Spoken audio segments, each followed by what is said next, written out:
In this video, we'll cover the SLI types we generally recommend using to track the reliability of user journeys that involve doing work with some user-provided or user-generated information to provide a service to those users. These are freshness, correctness, coverage, and throughput. We'll also talk about other situations where these SLI types might be useful. When batch processing data, it is common for the utility or relevance of the outputs to degrade over time as new input data is generated by the system or its users. The users, in turn, have expectations that the outputs of the system are up to date with respect to those inputs. Data processing pipelines must be run regularly or perhaps even rebuilt to process small increments of input data continuously to meet those expectations. A freshness SLI measures the system's performance against those expectations and can inform those engineering decisions. The suggested specification for data processing freshness SLI is the proportion of valid data updated more recently than a threshold. Turning this specification into an implementation requires making two choices. Which of the data this system processes are valid for the SLI, and when the timer for measuring the freshness of the data starts and stops. For a batch processing system, freshness can be approximated as the time since the completion of the last successful processing run. More accurate freshness measurements for batch systems usually require augmenting processing systems to track generation and/or source age timestamps. Freshness for incremental streaming processing systems can also be measured with a watermark that tracks the age of the most recent record that has been fully processed. Stale serving data is a common way for response quality to be degraded without the system making an active choice to do so. Measuring stale data as degraded response quality is a useful strategy.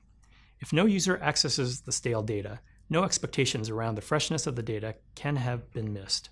For this to be feasible, the parts of the system responsible for generating the serving data must also produce a generation timestamp that the serving infrastructure can check against the freshness threshold when it reads the data. In some cases, it can be important to measure not just that a system processes all the data it should have, but that it produces the correct outputs while doing so. Correctness is something best ensured proactively via good software engineering and testing practice, rather than detected reactively in absentia.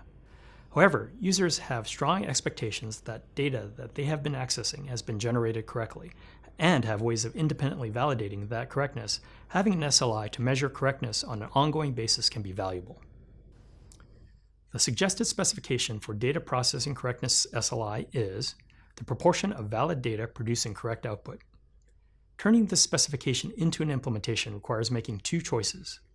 Which of the data this system processes are valid for the SLI, and how to determine the correctness of output records. For a correctness SLI to be useful, the method of determining correctness needs to be independent of the methods used to generate the output of the data. Otherwise, it is probable that any correctness bugs that exist during the generation will also exist during validation, preventing the detection of the resulting incorrectness by the SLI. A common strategy is to have golden input data that produces known good outputs when processed. If this input data is sufficiently representative of real user data and is designed to exercise most of the processing system's code paths, then this can be sufficient to estimate overall correctness. A coverage SLI functions similarly to an availability SLI when processing data in a system. When users have expectations that data will be processed and the outputs made available to them, you should consider using a coverage SLI. The suggested specification for a data processing coverage SLI is the proportion of valid data processed successfully. Turning this specification into an implementation requires making two choices. Which of the data this system processes are valid for the SLI, and how to determine whether the processing of a particular piece of data was successful. For the most part, the system doing the processing of the data ought to be able to determine whether a record that it began processing was processed successfully and output counts of success and failure. The challenge comes from identifying those records that should have been processed but were skipped for some reason. This usually requires some way of determining the number of valid records that resides outside of the data processing system itself, perhaps by running an equivalent of count star on the data source. Data processing systems may be designed to operate continuously on streams or small batches of data to lower the processing latency observed by users. A latency SLI usually is the best way to quantify this, but the overall throughput of the system may be a better measure when you have promised to provide your users with a given level of throughput or if their expectations of processing latency are not constant. For example, when the quantity of data processed per event varies dramatically. The suggested specification for a data processing throughput SLI is the proportion of time where the data processing rate is faster than a threshold. The structure of this specification is somewhat different to a latency SLI because the throughput is a rate of events over time. We fit this into the SLI equation by defining an event as the passage of a unit of time, like a second or a minute, and a good event to be a unit of time where the rate of processing was fast enough. Turning this specification into an implementation requires making a single choice: the units of measurement for your data processing rate. We generally find that the most common measure of throughput is bytes per second, since we can measure the size of each unit of data to be processed in bytes, and the amount of work to do processing each unit of data is often proportional to its size.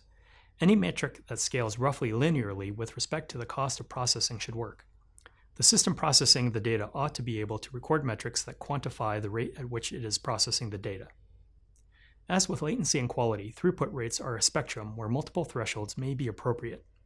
You may be able to tolerate operating with a reduced overall throughput for hours or even days if your system is designed with quality of service levels to ensure important data still makes it through quickly while low priority stuff queues up. But if throughput falls dramatically, you're almost certainly going to end up violating someone's expectations.